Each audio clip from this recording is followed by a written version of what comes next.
second only to Jerry Springer.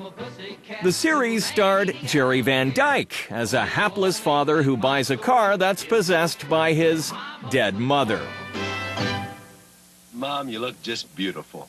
And I feel just beautiful, Davy. Thank you. It was a pretty bad show. It was a ludicrous concept. Even in a medium that has come up with some really stupid ideas, this has got to be about the stupidest. Dave Bodner couldn't disagree more.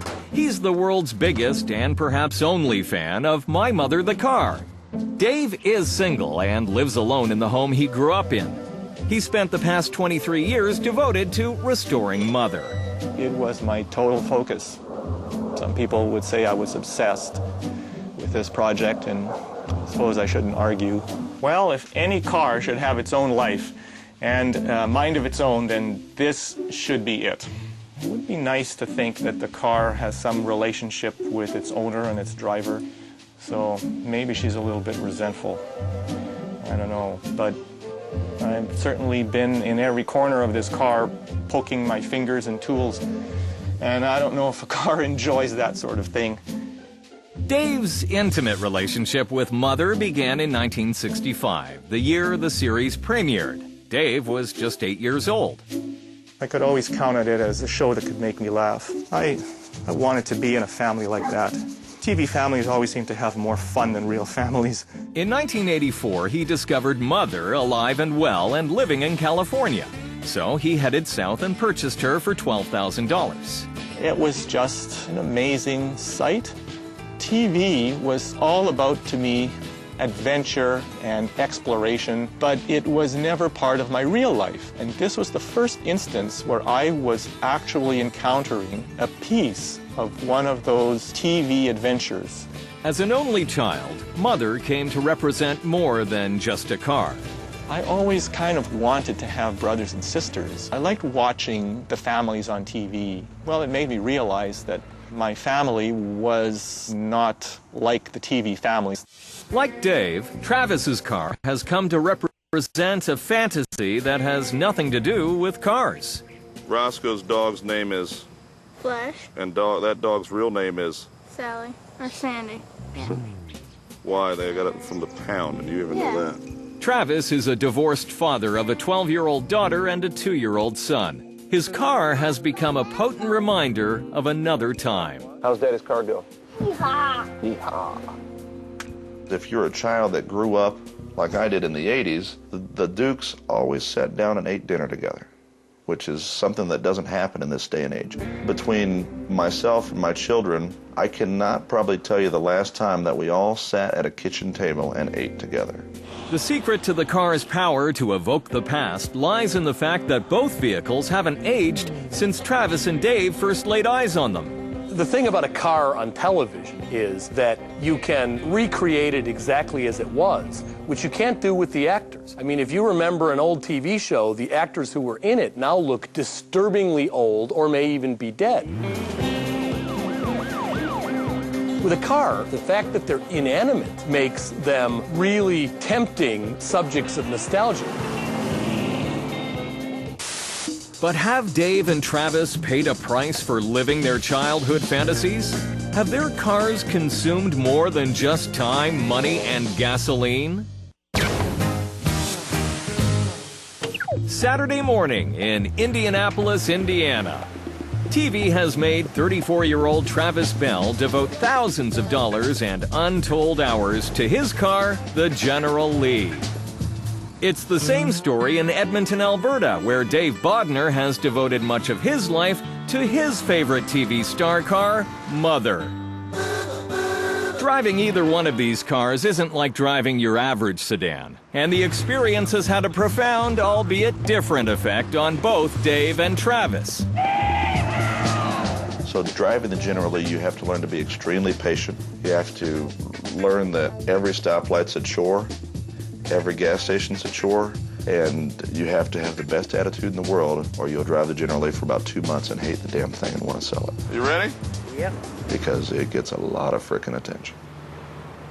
You have to own a General Lee to have a car show at a gas station. That's right. Take care. Have fun. The General Lee oozes Hollywood sex appeal, while Dave's car is the butt of everyone's jokes. So is your mother still alive? Mine isn't, no. So how much do you sell your mum for?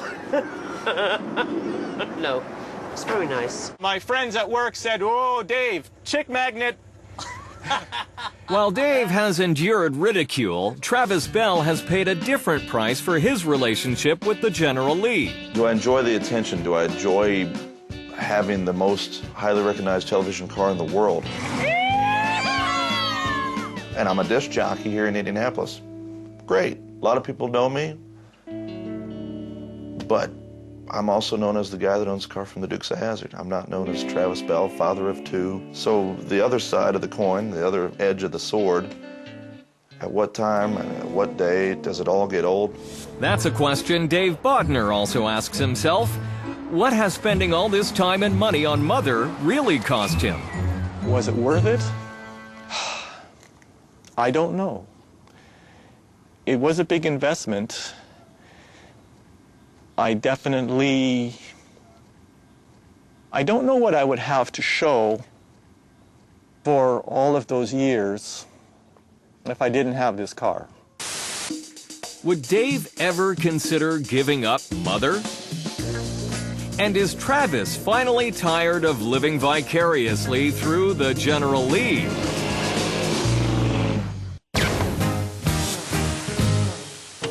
The past 13 years have been an emotional roller coaster ride for Edmonton native Dave Bodner. TV made him devote all his spare time and money to restore a television car few people have heard of, much less seen. Dave is on his way home to meet Bob Englander, an antique car dealer. He needs to have Mother appraised for insurance purposes. Will finding out how much Mother is worth be all Dave needs to make a change in his life? This car was originally appraised by Bob at $12,500 Canadian. I would expect him to appraise this somewhere in the $20,000. I don't know exactly. We'll have to see. I don't expect it won't be more than that. We want to be realistic. If it were to come up for auction, or if you were to decide to sell it, the car has a value of in excess of $25,000. And that's really, it's basically what someone's prepared to pay for what it's worth. So. Well, Okay. Bob, that's really good news. That represents almost double of what it was appraised at when I first brought it here. Yes. And I think it does reflect the extent to which I've improved it. Many years of labor. Well, Labors of love, I have to. Certainly improved since the last time I appraised it. It's you've done a lot to it, improved a lot. But does Dave want to sell Mother? It gets in the way, and it's sure a burden sometimes. But I think it's worth having. And these things allow us to remember and to talk about matters that otherwise we might forget because we're just preoccupied with our present lives, and there's nothing to remind us of where we came from. Back in Indianapolis, Travis Bell is also growing weary of living in the shadow of his TV star roommate. But would he ever consider kicking the General Lee out of the garage? It's your relationship with your childhood, with the car in the garage. It's not financial anymore. And now, as my relationship with my 2-year-old son grows, he doesn't really know how cool he is, but he owns one cool-ass car. Watch this, you ready?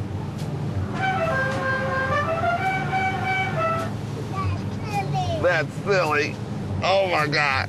I mean, if you think of all the disastrous things that could happen in one's life, if it came down to, you're going to lose your house, or you can sell your General Lee and make the money to pay for your house, I promised my car to my son. I'll live in it. Not the house, General Lee. Should you happen to be on the road in Indianapolis, Indiana, keep an eye in your rearview mirror for a General Lee with a baby seat. That's so silly. So remember, buckle up, drive safe, and watch TV.